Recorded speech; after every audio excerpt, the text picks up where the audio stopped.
Good afternoon, everybody. It's certainly a privilege and an honor, and we're really thrilled to have Professor Gorka Sesma, the Chief of Pediatric Ophthalmology at the King Khalid Specialist Hospital, a leader, a great teacher, and innovator in the field of pediatric ophthalmology, to talk to us today, this afternoon, about a topic that I have not seen being, frequently discussed at our grand rounds: complex strabismus.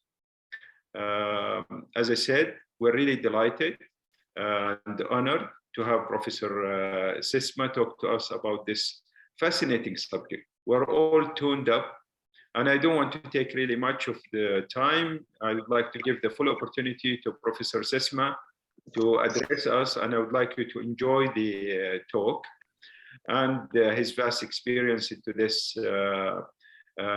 field.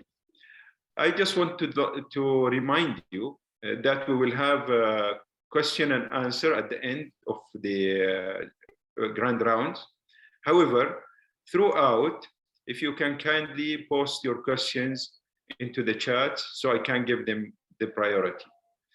And without any further delay, I would like to hand the mic to Professor Gorka to really enlighten us about this fascinating subject of complex strabismus. Please go ahead. Thank you, Dr. Agua. Professor, thank you very much for your kind and nice words. It's an honor, it's a pleasure to be with you today in this important forum. I'm going to try to have a small journey with us regarding the complex strabismus. It's a journey that sometimes we read it about them, we see about them, but sometimes we don't have the opportunity to manage correctly. We get lost. Most of these cases are challenging for each one who decides to do strabismus surgery. So this is an invitation for this short trip, this journey with some cases of complex strabismus. So ready for the journey? Just buckle up and let's start. We'd like to start with this first case. It's a 4 years old male that is complaining, as you see there in the photo, complaining of right hypotropia. And he comes to the clinic with chin up. I would like to thank Dr. Hamoud Al-Otaibi for the courtesy of this video. This is a patient we saw a long time ago. As you can see here the video, the patient has a right hypotropia with a huge hypertropia, especially in adduction, as you see in the video. So if you check carefully, the patient also comes to us with a chin up. So when we keep checking this patient and seeing this patient, so probably you have in your mind the diagnosis. The possible diagnosis of this is a Brown syndrome. We face a lot of cases of Brown syndrome in our practice, but fortunately for us, most of these cases are cases that come to us with ortho at primary gaze with no chin up, and because the patient has just limitation for elevation in adduction, it doesn't mean that the patient needs surgery. But in this case, a patient comes to us chin up, hypertropia primary gaze, and you see the huge hypertropia in adduction. So based on that, we decide to go for surgery with this kid. I would like to thank Dr. Shamrani for allowing me to use this nice video about the traction test. So we put this patient under anesthesia and we did this test. It's a traction test. As you can see here, the traction, so you see how when it goes up in adduction has limitation in the right eye, and you see how the eye can move freely in the left eye. I'm going to repeat it a little bit again. You can see how the right you have restriction in soup. You see, look at this restriction. You cannot move the eye. And they give us, you see how free is in the left eye? So we have the diagnosis. This is a right Brown syndrome. So based on that, I would like to ask you something. I would like that you feel free to participate. It's not for evaluation. It's just I would like to know your opinion regarding this. So I'm going to launch a poll. You can see there. Can you see the poll?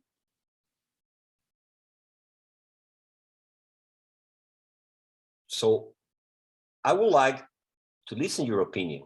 Feel free to answer. I'm going to give you a few seconds, and you can answer.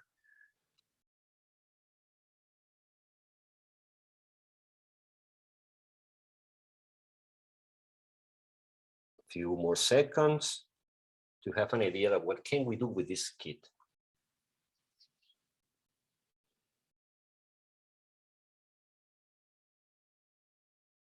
Okay, I'm going to close the poll, and I'm going to share the results. As you can see there, we have many options.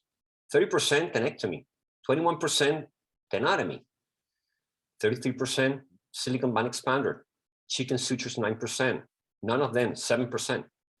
You see, we have a variety of solutions and options. And let me tell you something.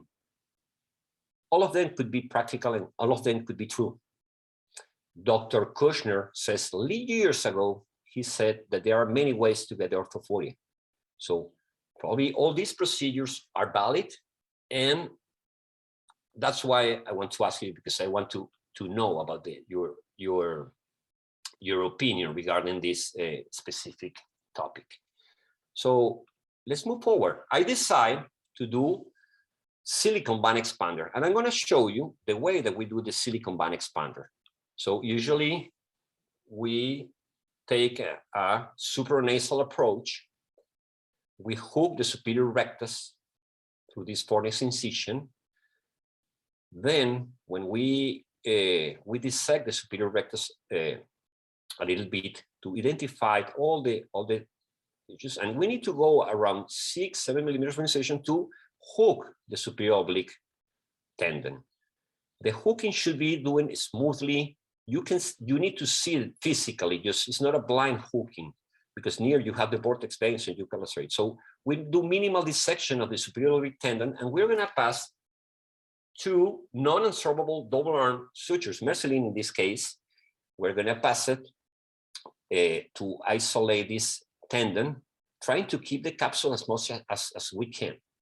So we repeat this procedure. We are trying to do it double arm. Sometimes if you cannot do it double arm, I mean the double up in the suture, you can say. Now you can see there that we are repeating the suture, the non-absorbable suture in this side. We need to, as a trick, we need to start doing this at least 2-3 millimeters away from the internal border of the superior rectus, and we need to open we need to keep in a space of 3 millimeters between the sutures. Then we grab the silicone band, it's the 240 band. In this case, according to the degree of hypotropia, the length of this band could be 6-7 millimeters. In this case, we choose 7 millimeters. That probably is the maximum. So we refer the sutures, and the trick in the original technique says that we cut the tendon before. So one trick is that don't cut the tendon, because once you cut it, all the tendon goes back and it's difficult to suture it and to find it. So in this case, we apply the things, we try to place this expander into the sheath of the superior oblique, and we close the wound with a non-absorbable suture 1 stitch. We decide to do this, and this was the procedure. So we can see here the patient in the immediate post-op, and you can see how the patient still remains with hypo, especially in adduction, as you see. But you can see how the hypertropia, the shutdown that the patient has at that moment, disappear. And the most important part of this is when we check the patient in the like 3 months after surgery, the patient was not with chin up, and at primary gaze, the patient was with orthophoria. This is one approach, but we could have another approach, as you mentioned in the poll. We can do silicone band expander. Silicone band expander has pros and has cons. One of the cons is that you could have extrusion of the expander in the long term. We did a lot of cases like this, and never we have this extrusion, but has been published and described this situation. As you can see here, there is a nice study published in Journal of APES, and where you can see that the results between suture spacers or silicone band expanders improve equally. So you can use the chicken sutures, you can use this kind of techniques that you could have the same results. It's according to the preferences of the surgeon. So we are clear that we can do both. I just show you this because it's a challenging case. There is another idea about this. You could do adjustment of the silicone of the sutures in the post-op. Technically, it's possible, but it's difficult, especially because the location, you need to order to the patient to look down. But anyway, we can try. And this is the paper that you already saw it, trying to explain the way that they do it. By the way, let me go back a little bit just to, okay, got it. So you have this technique, you can see the way that they do it. I saw a little bit complicated, no? And I like to do the surgery simple as much as I can, avoid unnecessary maneuvers. And I think this technique is a little bit complicated, no? But it's an option. You have this option. So option to treat the Brown syndrome. Fortunately, most of the patients that we see in clinic are at primary gaze are ortho, no chin up, and this is not reason to do it. This is a proposal that I want to offer to you. We dissect the tendon in the nasal side, we pre-place non-absorbable suture, we place like a chicken sutures, like you are seeing in the second picture. Then we can do a double loop, but don't close it, double loop. Then we can place, you can place silk above of this double loop, and then you close the loop with one loop. When we do like this, in the post-op, we can peel the silk that is painted in green, and we already arrived to the first loop. So then we can adjust the sutures. I did this before. It's more simple than the paper that you saw it, and it's an option that you could have in case that you face patients with Brown syndrome. The last picture show you that you can make a knot over the silk just to avoid it, lose it and lose the second loop. If you have other options, if you want to have other options, you have the QR code here, you can capture it. This is an interesting presentation of Dr. Stacy Panels from the American Academy of Ophthalmology, and she presents their different approach to the Brown syndrome. So please, if you want to capture it, it's for your use and for your training. Let's keep moving. We have another patient. This patient with this characteristics has a history of motor vehicle accident 2 years ago. He's complaining about torsional diplopia, and he's coming with a left head tilt. The vision is 20/20. When we check the patient has an extorsion in the ocular fundus in the right eye. And when we measure the extorsion, this patient brings 10 degrees measured with the Maddox test. We got the conclusion that the patient has a traumatic nerve palsy in the OD. We need to take care of these 10 degrees because we are going to explain about these degrees later. So I'm going to ask you something. You see one patient that comes to your clinic like this. What do you think that we can do for this patient? I'm going to show you and offer to you this poll. Do you want to answer? Do you want to help us to see how can we fix this problem? Feel free to participate. Very good. Thank you for the participation.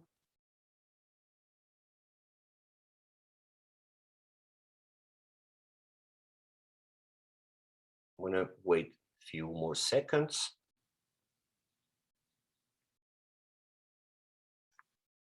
I'm gonna close the poll now. I'm gonna show you the results. So as you can see here, 36% of you decide to do Harada Ito procedure, 32% inferior oblique myectomy. Which one is right?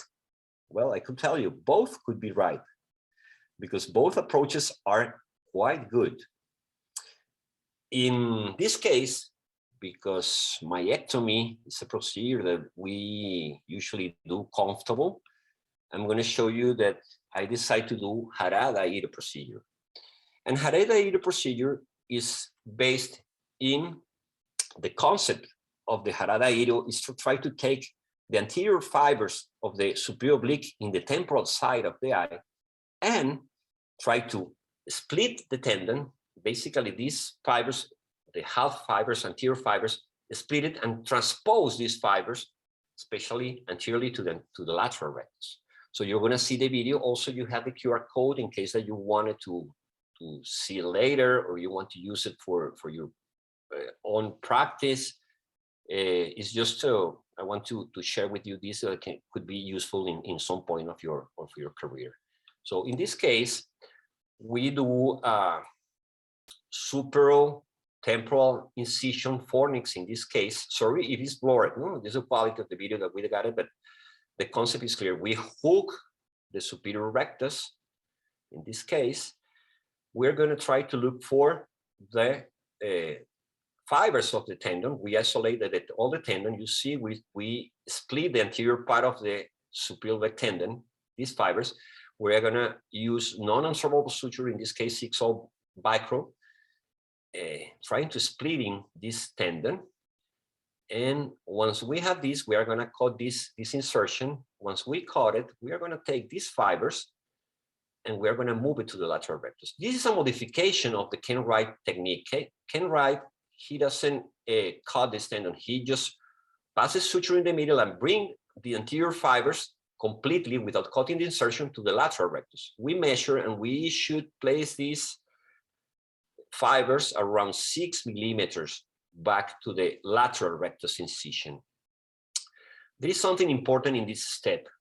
When we pass the sutures, just before tightening, we need to check the ocular fundus, because one of the things that we're going to see in this patient that the patient has extorsion. So looking the torsion in the ocular fundus is fundamental. So just before to tighten the knot, like in this case, you can check it, the ocular fundus. You need to do it. There is one way that you can do it. This technique also, you can do it adjustable.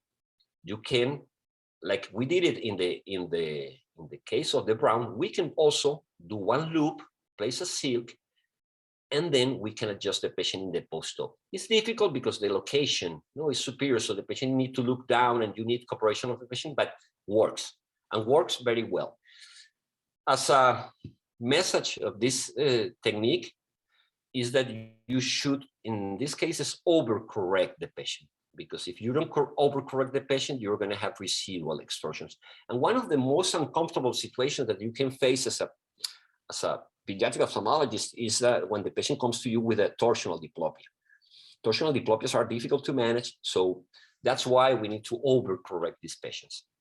So just to clarify some points regarding the torsional diplopia and Harada Ito, this is to remind you that the oblique muscles works like this, like the lollipops in the mouth, torsional.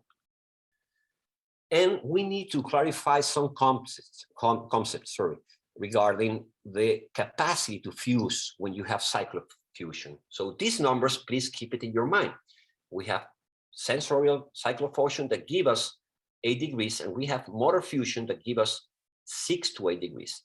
The total capacity of cyclofusion in the majority of the patient is around 15 degrees. You see, our patient present to us with 10 and was having diplopia. So we need to tailor each patient.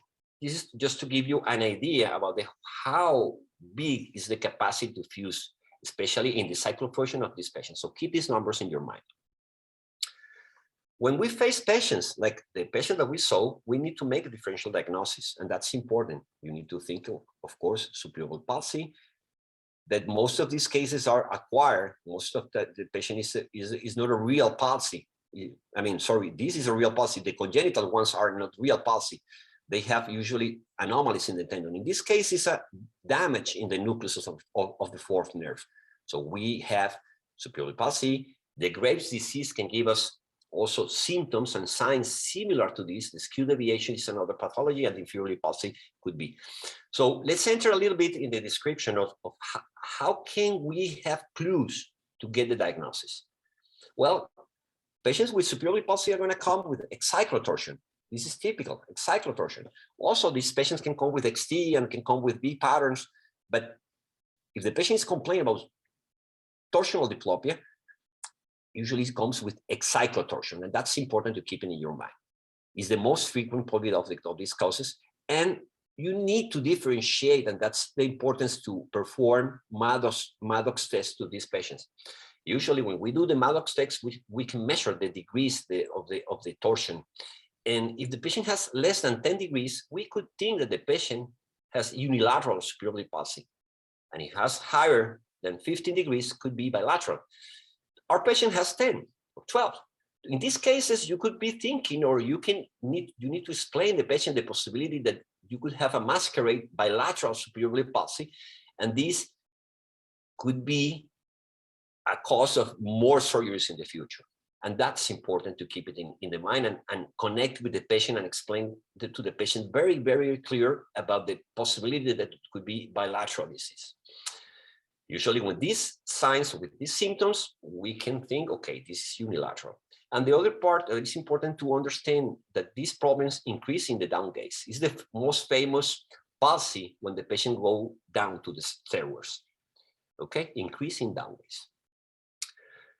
How can we differentiate with a Graves' disease? Usually they comes with encyclotorsion, and you can see these signs. In superior palsy, sometimes you see V pattern when they comes. Sometimes can be not, but especially in Graves' disease, you can see A pattern. And sometimes you see patients that comes behave with inferior oblique interaction, like behaving like a brown, okay? And this encyclotorsion usually is in this with these characteristics. Other things is that you're going to see specifically these patients, you should be aware if the patient has previous history of orbital decompression or the patient had big recession of the inferior rectus muscles. This, when the patient has these two considerations, you should think about that the problem is not a superior palsy, it's related to thyroid orbitopathy. The other pathologies that can induce this could be the skew deviation that comes with excyclotorsion. But what is the most important part of the skew deviation? Well, the patient has general symptoms, neurological symptoms, cerebellar symptoms. The patient is going to have a neurological clinic that is going to tell you, especially in the vestibular and the cerebellar part of the exam, they're going to tell you, well, this patient could have a skew deviation. And also something that is pretty rare, but not in Kekesh, that is inferior oblique palsy. And the patient is similar, but the clue is that the patient comes to you with encyclotorsion. So these are some tools that you're receiving to make a differential diagnosis when you face patients with the torsional diplopia with the characteristics that we already talked before. Other causes could be the use of anesthesia, especially perivulvar when the muscle is damaged by anesthesia, or when the patient had scleral buckle surgery that can induce some anomalous movement that can confuse you. So keep it in your mind, and probably in the 100% of the cases you're going to get with the diagnosis, and the proposal to this treatment is that one. You can choose the other ones that you mentioned. Inferior oblique myectomy is a good procedure, it's self-treatable, and I like it. And sometimes I'll do it instead to doing superior oblique palsy. But I wanted to show you the Harada Ito because it's not a common surgery that we practice every day. Keeping in your mind that monocular surgery is going to correct to 8 to 10 degrees. if we do binocular surgery, I mean, binocular Harada ido, we can correct more degrees. And as I told you before, we need to hypercorrect. We need to overcorrect the patient at least 5 to 8 to 10 degrees. Okay. Something that is important is, okay, what about if we don't have possibility to work in the inferior oblique? Also, we can treat the torsional diplopia using the muscles, the vertical muscles. I mean, we can the muscles that we have that are not related with the superior. We can work with the superior rectus and we can work with the inferior rectus. We can correct 5 degrees of a cyclotorsion if we do this technique. Move out the superior rectus, move in the inferior rectus. Capture it, keep it with you, keep it as a memo technique that's going to help you to add more degrees of correction if the Harada is not enough. This is an application that probably many of you already have it, but who doesn't have it, it's a nice application that you can download it from the Apple stores, and it's called 9 gaze, and it's going to give you the possibility to take the 9 gaze positions, and it's very nice and very, very fancy application. It's for free, and I invite you, if you want, you can download it. Okay, look at this patient. I would like to take Dr. Ariahia, both Abdul Malik and your brother, because this is a nice case that we saw in Kekesh. He's a 40-year-old male with a history with a esotropia at the childhood. The patient received BMR recession. Then the patient do BLR resection. Then the patient got residual ET. With this vision, look at the refraction of this patient, high myopia. And when we do the 9 gaze photos, you can see how the patient has a primary gaze and a huge esotropia. With the most important part here is that you see the limitation. If you see the 3 pictures above, the patient has limitation for elevation. When we see patients like this, I would like to tell you or ask you, do you have any idea? You can do it through the chat. Do you have any idea about what is the possible diagnosis of this patient? Feel free to answer.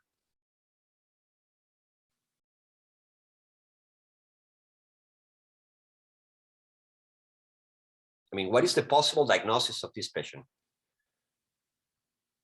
Heavy eye, heavy eye, heavy eye, heavy eye, heavy eye syndrome. So let me tell you something. Heavy eye syndrome, very good. Thank you very much. Heavy eye syndrome is something that is not common. What's called before strabismus fixus. And these patients, they have huge myopia with huge esotropia, as you see in our patient. So these patients come with some particular anatomical findings that they are going to give us the clue about so it's uncommon, but not uncommon in Kekesh. I mean, it's not a common pathology, but you're going to see it. And that's why I'm happy that, you know, the participants are mentioned this diagnosis. We need to keep it in our minds every time that we face patients with esotropia and high myopia, specifically when they have limitation for abduction and elevation, okay? The treatment for this is based in do something that you're gonna see it. You can see we can do something that is called modified loop myopexy. What is the meaning of it? If you see the CT scan in the screen, you can see how the superior rectus and the lateral rectus in the photo from above, from superior in the right corner, you can see how the superior rectus is nasally displaced, and how you can see the other muscle is the lateral rectus. You could think that it's inferior rectus. No, it's the lateral rectus. It's already displaced, and you see the angle that they are forming between 2 muscles with the center in the eye is more than 180 degrees. After the surgery, you can see in the picture down how the superior rectus was realigned and the lateral rectus was realigned.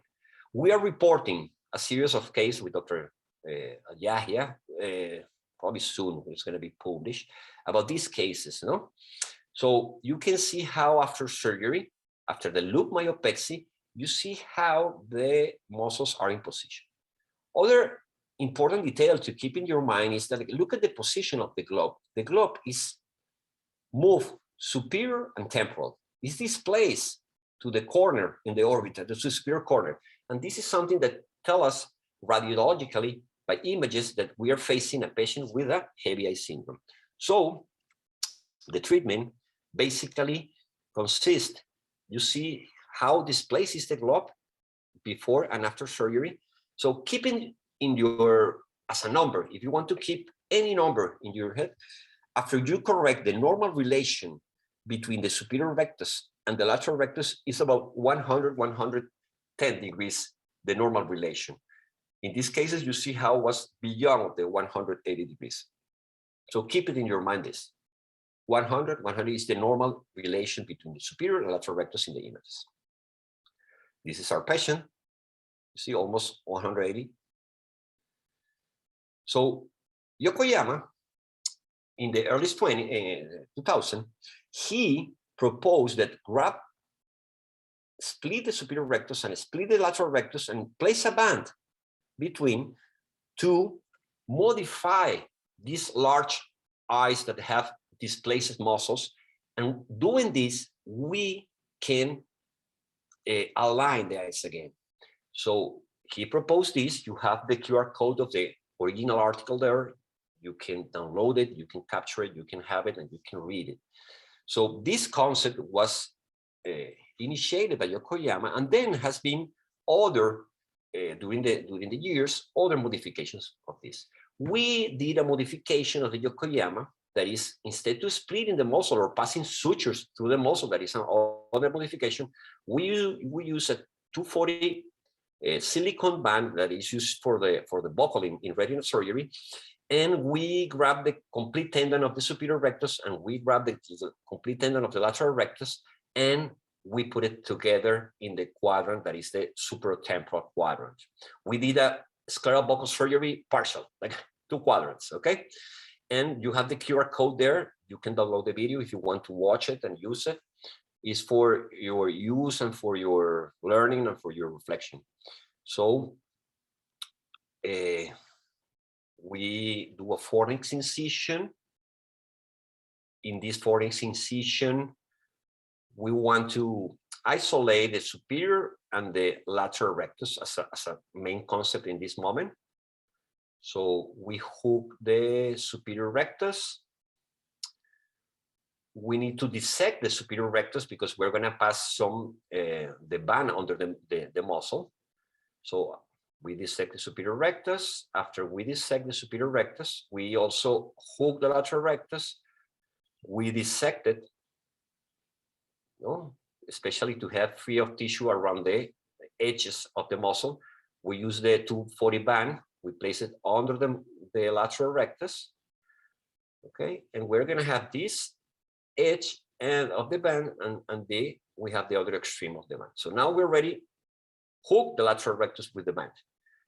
In this moment, we want to keep the sutures here. This technique is, you should be cautious about this. I use this technique, I feel comfortable, but you can pass sutures instead of passing through the sclera because these eyes are high myopic, so you easily can perforate. This is to avoid the migration of the band. Usually you pass this around 13 millimeters of the insertion of the lateral rectus. Then you grab both extremes of the silicone band and you tighten it in a normal scleral buckle surgery, but in this case is loop.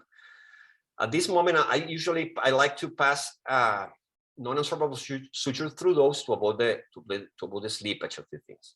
So this is the concept of the surgery. In the case of the patient that we had that has 65% diopters, I did this and I combined it with a maximal medial rectus recession.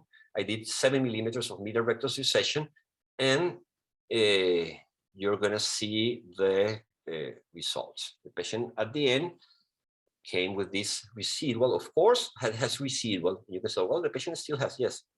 One issue and one detail regarding this patient is that this patient received a bilateral lateral rectus resection, and the resection in this patient is contraindicated. The resection in this patient is going to worsen the esotropia. So in these patients, you can manage it. My suggestion, if the patient has smaller than 40–50% diopters, you can do BMR recession. And then if the patient keep going, you can proceed with the Yokoyama. You can do unilateral or you can do bilateral Yokoyama.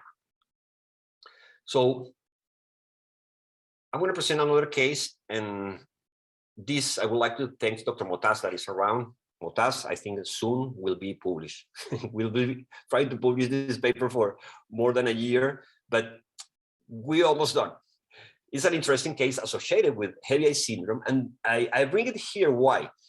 If you have patients with high myopia, you have patients with esotropia. So high myopia is a risk factor to develop retinal detachment. So it's so funny that you can read all the papers about the heavy eye syndrome surgery, the Yokoyama modified, all the papers. None of them mention that the patient has retinal detachment history or the traditional or the standardized treatment for the retinal detachment that was used a long time ago, that was the buckle.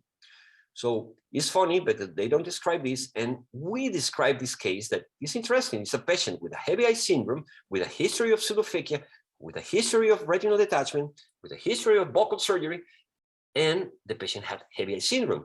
He came with us with 90% diopters of esotropia. Good vision, but 90, and with limitation for elevation and abduction. So we decide to do Yokoyama in this case. But the problem with this case is that the patient is already operated. It already has a buckle. So can you imagine the amount of scar tissue? Can you imagine the difficulties to the thin sclera? Can you imagine these complications? So at the beginning, when we were reporting this case, we were thinking about putting a name. Can we call this patient double buckle or buckle duplicated? So we did the surgery, we did the Yokoyama, we combined it with medial rectus recession, and we, regarding the recession, we use handbag technique, and we pass the sutures through the previous buckle. We hold the sutures through the previous buckle, and we do the myopexy. We do the Yokoyama procedure in both eyes. So you can see the results.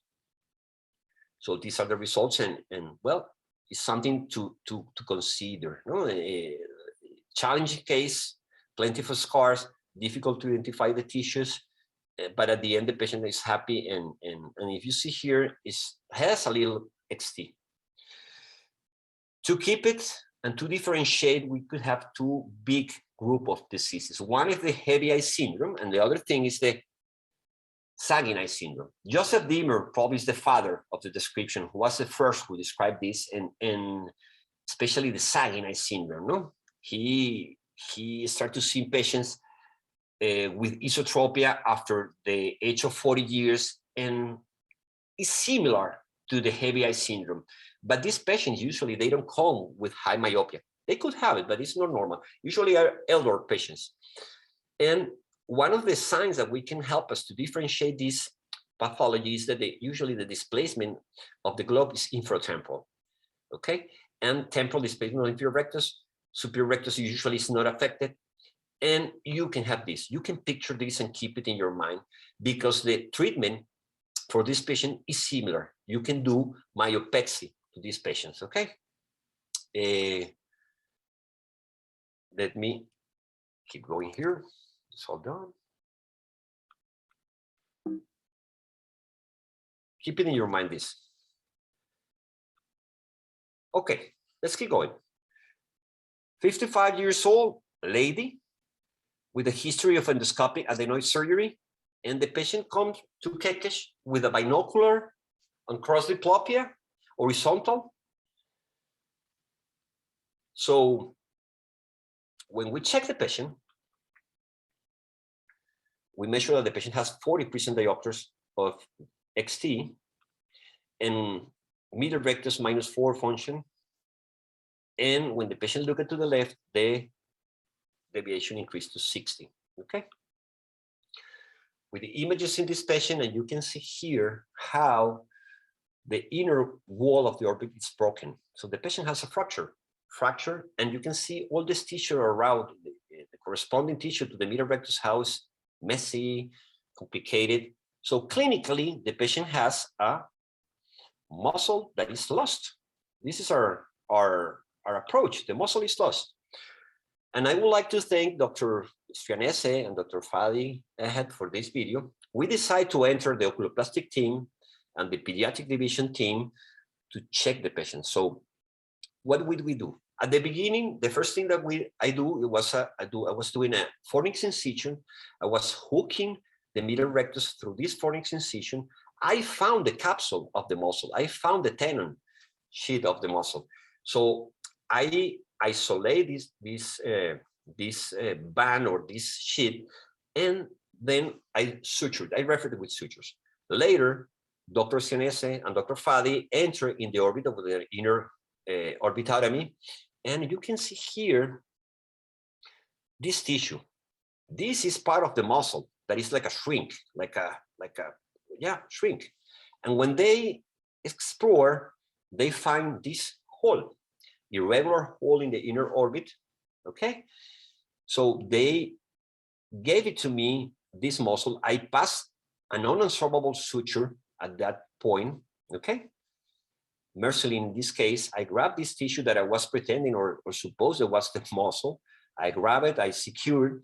They close the focus of the fracture with pericardium, and then I, through the fornix incision, I enter and I pass these sutures to enter in intraconal space. Remember that now, at this moment, we're in the extraconal space.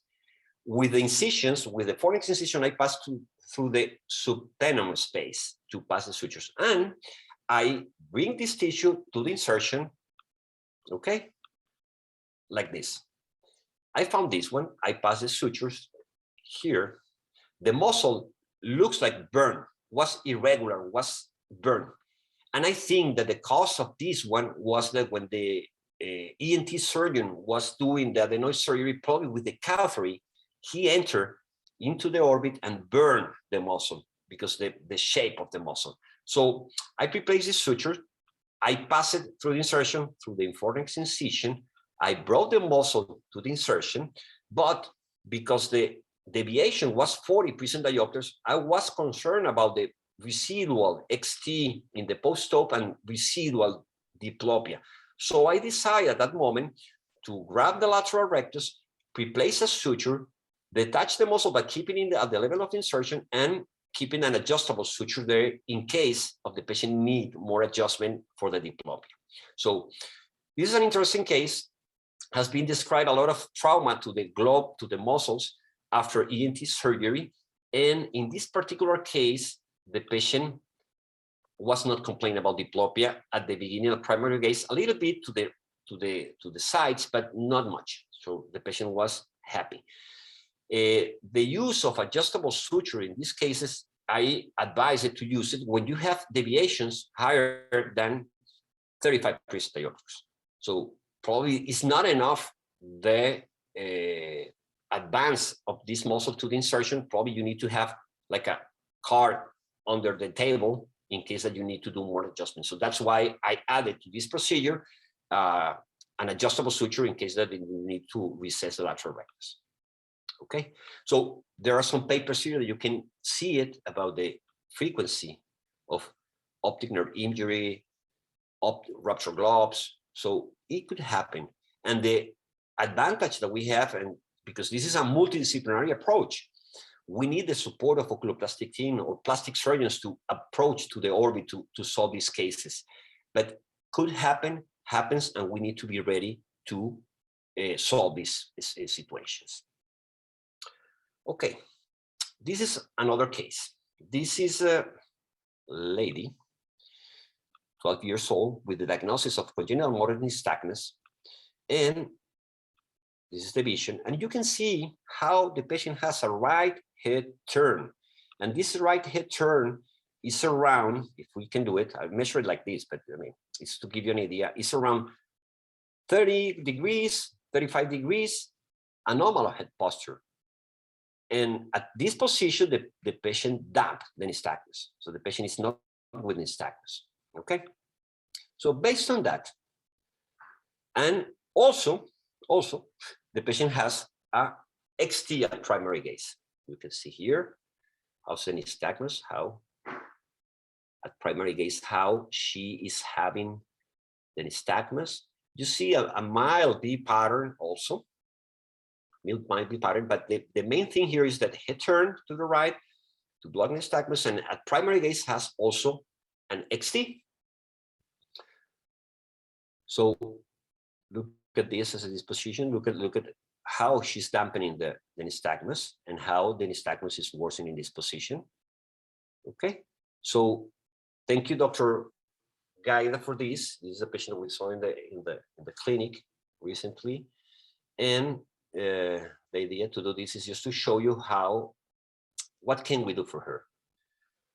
Based on that, you have this table. I would like that you have it. You have the QR code. You can download it. This table comes from the book of Dr. Rosenbaum, from Dr. Arthur Rosenbaum, and this chapter was written by Dr. Michael Recka. And Dr. Recka wrote this nice chapter about how to treat the nystagmus. How can we treat the nystagmus? The original technique was described by Kestenbaum. Kestenbaum and Anderson in the 1950s, they published that if we move the muscles from position, we can dampen nystagmus. This is the concept of the principle of the Kestenbaum procedure.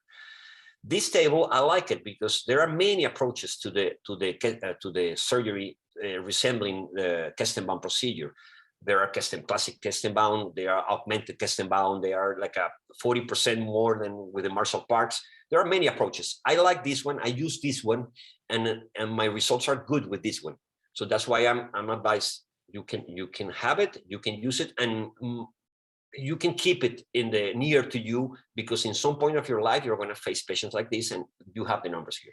So we have the recipe here. So our patient has 30 degrees of right head turn. So I took these numbers, right middle resection. You see, I highlighted. And the concept that you need to keep it, especially all the residents, all the people, is that the patient has right head turn. So you need to move the eyes to the right. Right head turn, move the eyes to the right. Left head turn, move eyes to the left. Keep this concept, this mnemotechnic rule in your mind, and this is going to help you to understand what we should do with these specific cases. Right head turn, move eyes to the right. So I took this one from the table, but the patient has a condiment, an additional thing. That is, the patient has XT. So we need to add to our Kestenbaum procedure, modified Kestenbaum procedure, these numbers, we need to correct the XT. So what is the way? We know that we can do recessions of lateral rectus to correct the XT, or resection of medial rectus to correct the XT, or we can use combination of both procedures. And we know that each muscle, medial lateral rectus, give me in recession and in resection around 25% diopters.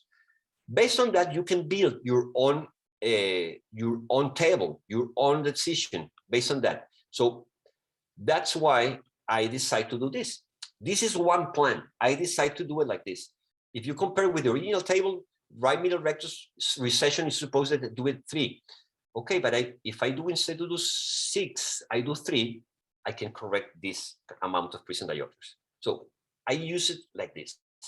We have a Kestenbaum, an nystagmus patient with XT, so plus the Kestenbaum table, we corrected and we added our numbers according to our preferences or the availability of muscles to recess or advance or resect. So we did this. This is the post-op. When you see the post-op, well, the patient still has head turn, but the head turn is smaller than before. It's around 5 to 10 degrees.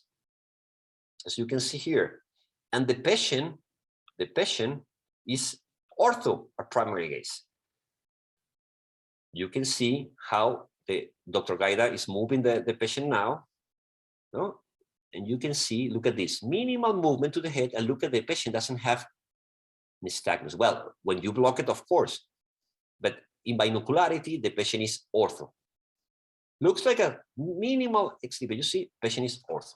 So this is a nice result, an excellent approach about this one. Of course, one of the limitations of all the Kestenbaum procedures and modifications is that the patients all bring limitations for abduction. Okay, and you need to keep this in your mind when you're working with these cases, that the patient is going to have limitation for abduction because you are doing maximal recessions of the muscle. Okay. Okay, keeping something similar to this, I would like that you see this video. Look to the left, don't move the head. So this patient has a third nerve palsy, and I would like to thank Manal. Soon we'll be ready to publish these things also. We are collecting some cases, we're working on that. And you can see here that the patient has a third nerve palsy with an aberrant regeneration. It's not uncommon to find aberrant regenerations in the third nerve palsy, and could be a blessing situation for us. I'm going to repeat a little bit. You can see to be sure that you can see how when the patient, in deductions, the patient opened the eyelid. You see? The patient opened the eyelid. The patient opened the eyelid. So this is a concept that we can work with this. Based on the Herring's law and based on the primary and secondary deviations, we could do something. We could become, or I'm asking to the oculoplastic team that is here, do you think that we can become oculoplastic surgeons being pediatric ophthalmologists? Do you think that we can do strabismus surgery and collect and correct the eyelid surgery? And let me tell you something else. Also, pediatric ophthalmologists, also we use Botox. So careful oculoplastic. We'll be entering your field soon. No, just kidding. So in this case, we can, using contralateral surgery, inducing esotropia. And if I induce esotropia, ET in the healthy eye, and you have two papers here that can show you, I can correct the ptosis without any need to do a frontalis suspension or resection of the levator or whatever, because they're real ptosis, okay? They're without regeneration, operating the muscles, we can do it. So you have two examples here published. You can take the papers, you can capture it to use them, okay? It's a way to do it. And this is an example that's something that we did with the patient. This is a patient, and I would like to thank all the fellows or residents that are here, no? Especially the brothers Omar and Abdallah Khan, know that they work hard to study these patients. Also Walid. So look at this patient, aberrant regeneration in the post-op. We induced it. Look at this. Well, the patient is drowsy, no? But when the patient opened the both eyes, you can see how the patient is ready for this. Okay, this is an option. Also, this patient, in this case, particular case, the patient has a hypo, but I'm talking about the doing interventional surgery, doing contralateral surgery. We can correct and we can, we can correct and we can take the people from oculoplastic without work. This case, we're finishing. This is a 75-year-old patient, history of a stroke 20 years ago, no light perception in the left eye. And we see, when we check the patient has a left ptosis of the eyelid, pupil dilation in the left eye, XT of 90, hypo 50, and the function of the middle rectus and the inferior oblique and superior rectus was -4. This is the patient. Okay, huge. Dr. Awad and Dr. Mestro says that these are mission impossible cases, and people who has been dealing with the third nerve know that this is something that is true. So based on that huge amount of deviation and no function at all of any muscle, there is a paper, nice paper published the talk about what about if we split the lateral rectus fibers and we transpose them to the medial rectus? So if we transpose them, passing under the superior rectus, passing under the inferior rectus, and reaching the medial rectus, we could correct this. This is one of the papers published. This is another one that gives you an idea that what about if we grab the lateral rectus and we pass under the superior, inferior, and we reach this space. These papers, all these papers, they go back in the globe, near to the vortex veins. But as a concept, doing this, we can improve the Thurner palsy. These are 3 papers that you can see it. They're already published, trying to explain that this is a transposing the lateral rectus to the splitted lateral rectus to the medial rectus. You could have a correction of this. Well, we did in this patient, we did we started doing the technique. We are isolating the lateral rectus, dissecting the lateral rectus. Now we're replacing 2 non-absorbable sutures into half. Okay, because we're going to split. You see, this is the first half that is already placed, and we're pressing the second one into tight. Then when we have this, we split the lateral rectus. Okay, in the middle, we split it as far as we can. We split it. Then we cut it, and we have the 2 split lateral rectus. You need to be careful to avoid twisting the muscles, no, with the sutures. Okay, so in this case, I did fornix incision again. So we create fornix, infranasal, infratemporal incisions. In this case, I'm creating the space, and with a von Graf hook that has a hole that is in the retina, I'm passing the sutures on this muscle, okay, to reach that quadrant. Then you can move it to the other quadrant. I'm doing a modification of the technique. I'm not going back. I'm just passing under the insertion of the superior rectus, okay? Because going back is difficult. And so we did this. In this specific, you see now we're reaching the nasal quadrant, and this is the lateral rectus reaching the medial rectus. Okay, so I leave it there. I didn't touch it. In this particular case, I add recession of the inferior rectus because the patient has a huge hypertropia. So I decide to do a handbag technique of the inferior rectus, adding to the transposition. So I will be doing through muscle, 2 muscles, the inferior rectus and the lateral rectus, to avoid the anterior segment ischemia. I did handbag, so it means that when I detach the inferior rectus, when I detach it, I did handbag. Okay, so we detach the muscle.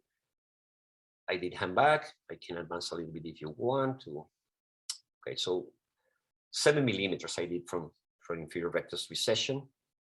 And after passing this one and secure this one, I grab the inferior part of the split lateral rectus muscle to the quadrant that is the infranasal quadrant. So this is the inferior rectus already recessed. I open other fornix incision, so I enter under the suture. You see the von Graf hook under. I grab the sutures, passing under that one, and at the end I reach the infranasal space.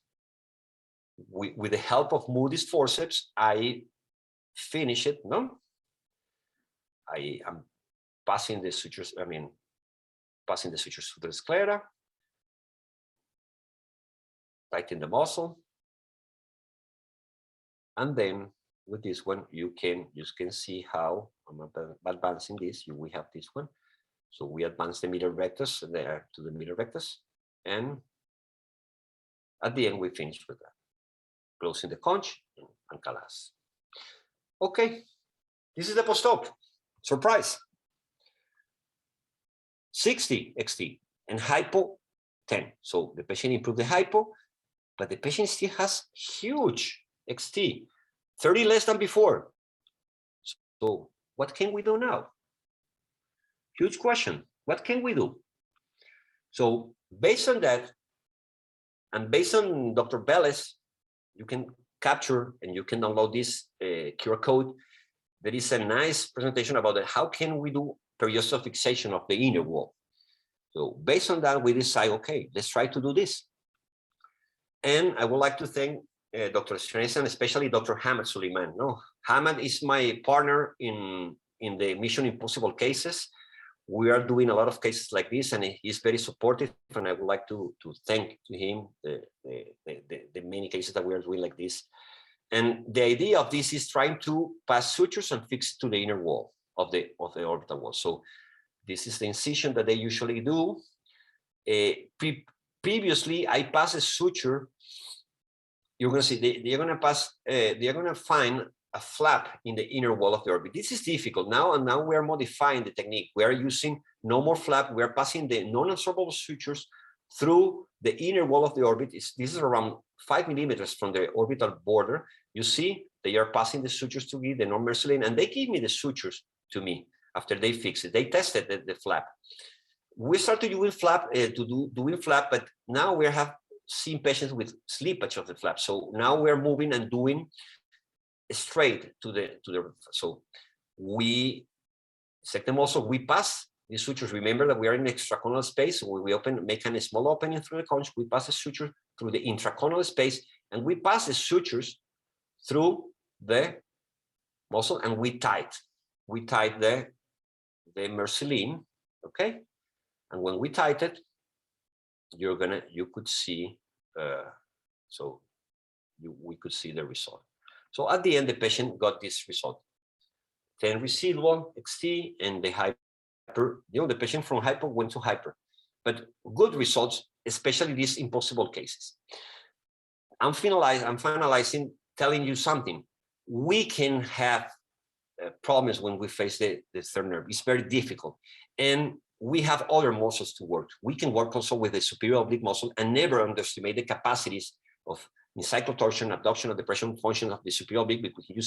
We can use tenotomy, we can use tenectomy, we can use spacers, we can use extirpation of the superior oblique tendon, we can transpose the superior oblique tendon, and also we can work with the lateral rectus. And in the first slide in the left, you can see how can we do extirpation of lateral rectus. We hook the lateral rectus, we go back as far as we can, and we cut the muscle and we cauterize it, and that's it. But let me tell you something. Sometimes I found that this technique, I don't know, you dissect the muscle, you eliminate the muscle, and the patient is still having inductions. So it's amazing. So that's why there is another option, that is this one, that is trying to deactivate the muscle. So we're going to grab the lateral rectus, okay? We're going to isolate it. And after isolate it, we are going to cut it from the insertion. We place the sutures, okay? You can replace the sutures here. Let me advance a little bit. So we already replaced the sutures. We cut the insertion. We cut it, okay? And after we cut it, we separate all the tissue that is around. So we have isolated the lateral rectus.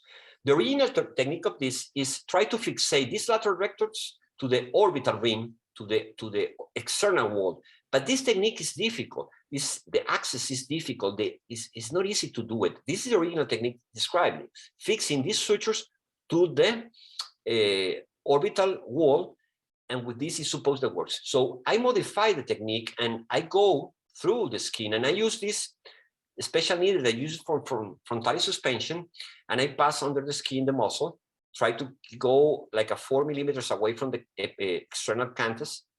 You see this one? You can pass it. You can grab the sutures through there, and you simply suture. When you remove it, you pass the sutures through the skin and close the skin, and close with the Mercilin. You close the space in the conch that you already opened. And this could be an option from the multiple options that we have when we face mission impossible cases like the third nerve. Thank you very much. Any questions? Open to answer.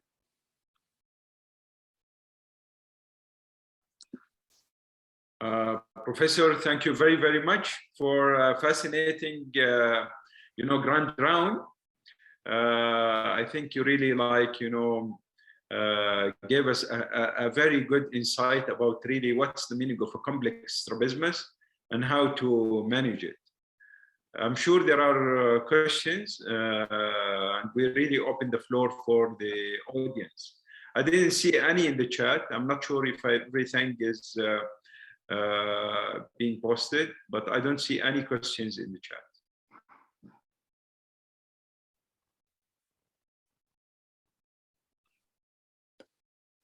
People are very happy and they are thanking you very much.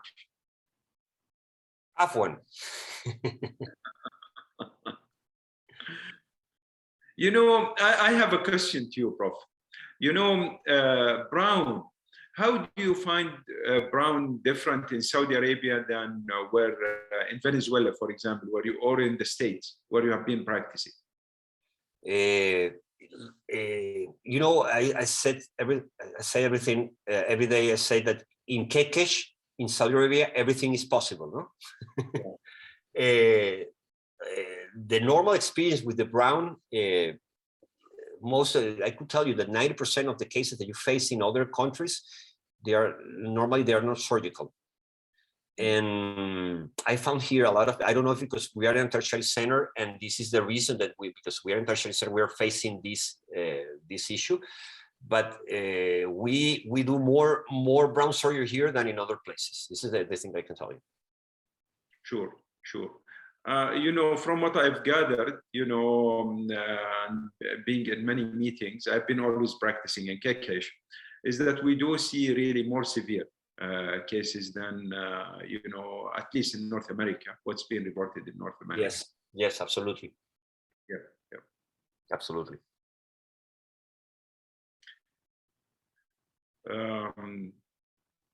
I see that the audience are very satisfied and grateful to you and to your presentations and your fascinating cases, really, and surgical approach and generosity in posting the QR codes for all the surgical procedures and references. These are going to be really very well remembered for, you know, a good number of years. Thank you very, very much, Prof. To you. I think with this we adjourn the grand rounds. You can, I think you are presenting the weekly quiz. Yes, thank you, Dr. Awad. Thank you for your support, and thank you for moderating the round, and thank you for teaching me many things about pediatric ophthalmology every day. Wow, my pleasure and my honor. I've always been really, like, you know, realizing how fascinating is our fields and how much really I could learn from you, Professor, and your vast experience. Thank you very, very much.